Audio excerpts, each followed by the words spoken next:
Sorry, we're closed.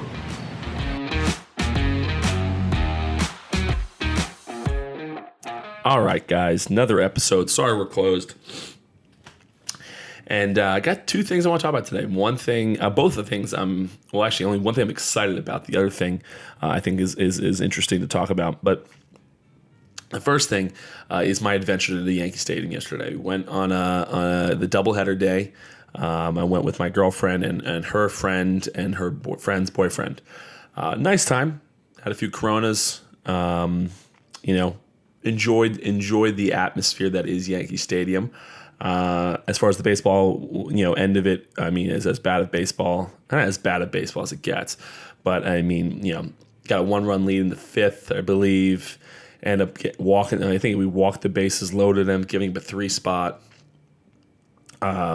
We were taking out Tanner Houck with 58 pitches into the game. I understand it's a shortened game. You don't need to extend Houck to limit bullpen. And I understand that Josh Richards and Whitlock, who came in, have both been good for us this year. I just think with 58 pitches, we're taking out a starting pitcher. I've never been on board with that. Not after he's given up 2 runs. I know we're about to see a good lineup for the third time, but he's doing well against them. And people often forget, he's seeing a good lineup for the third time. But when a guy is pitching well against a team, that lineup also wants you to take him out. I think that's often forgotten about when we're talking baseball, but I digress. The thing I'm going to talk about today are the 2 very prominent bars outside of Yankee Stadium, which is Stan's and Billy's. If you remember in Derek Jeter's going away video, he stops off at Stan's on the way to Yankee Stadium, which I thought was pretty cool. And 2 bars, and you sit there, and I can't help now being in the restaurant game. I can't help but think about the business side of things, and talking about. Are these guys' busy season obviously is baseball season, right? So you have that a really long season, which is very helpful to them. They're probably busy from starting in spring training all the way until the Yankee season's over. And you get these doubleheader days where they were probably starting to get people in the door around 10 a.m. for a 1:05 start, and they're probably busy until on a Tuesday, maybe not crazy late, but you probably got a good crowd at least until 10 p.m., 11 p.m. on a Tuesday. You're talking a big money maker of a day on a Tuesday because of the baseball game.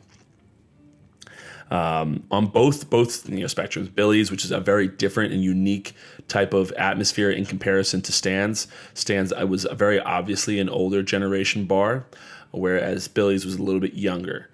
Billy's, I think, was playing house music, where Stan's was playing early 2000s, which I actually really enjoyed. But just a really interesting dynamic. And like I said, you think about the busy season, which is a very long part of the year, but then you're talking about the slow season in November, December, January, and February. Those 4 months where you might not get very many people, and I don't really know. It could be similar to Hoboken, where you have the summers that are busy, or summers that are slower. Towards this.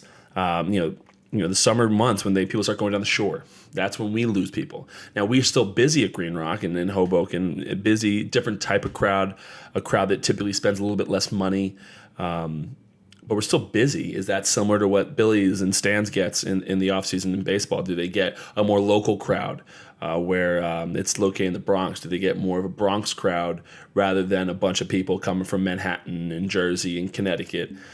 People coming from all over. Do they get just more of a local crowd? You don't really know.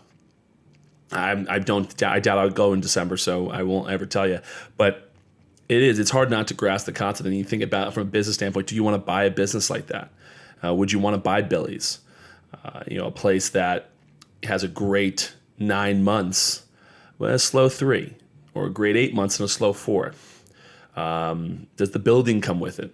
Are you paying rent? Are you losing money in the summer? In the fall, do you have to save money so you don't have to dip into your own pocket come those winter months, or can they still survive during those? Or are they just making less money during those months?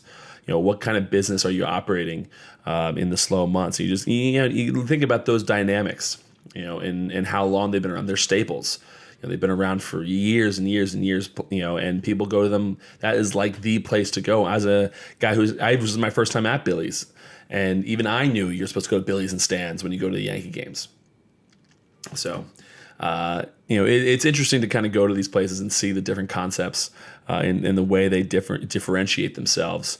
And are there competing bars nearby? I don't really know. I don't really know the market all that well, but it was cool. It's cool time. I enjoyed going to the game, although we lost. It was a good day. Ran into a couple friends. Overall, a good experience. But I could imagine on the business end, it could be a lot of fun and you can make a lot of money over there, depending on anything you charge for a beer outside of Yankee Stadium, you're going to be cheaper than that place.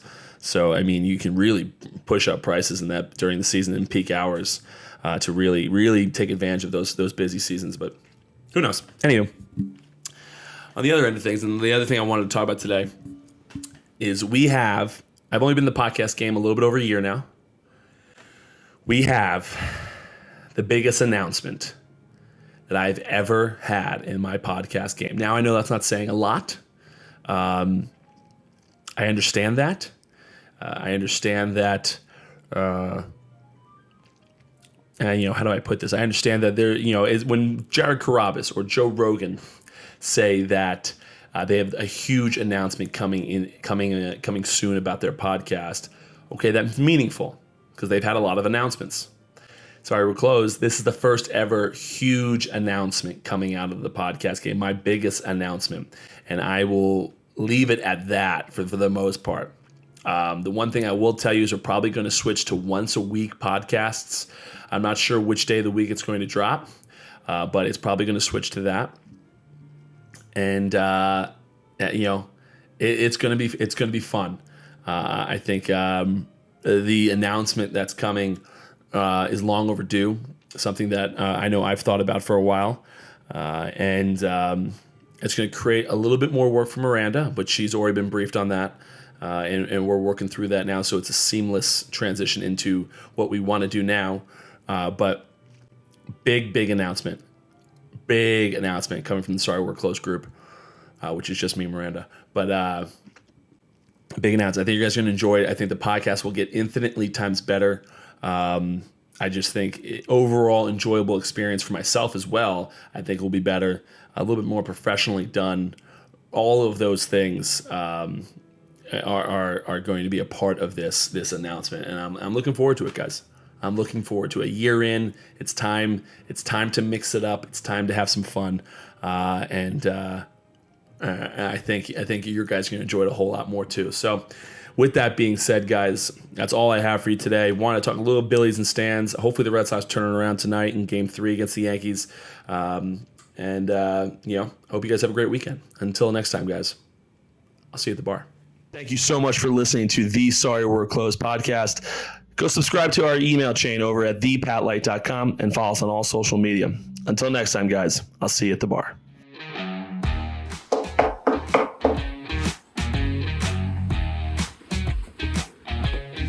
Sorry, we're closed.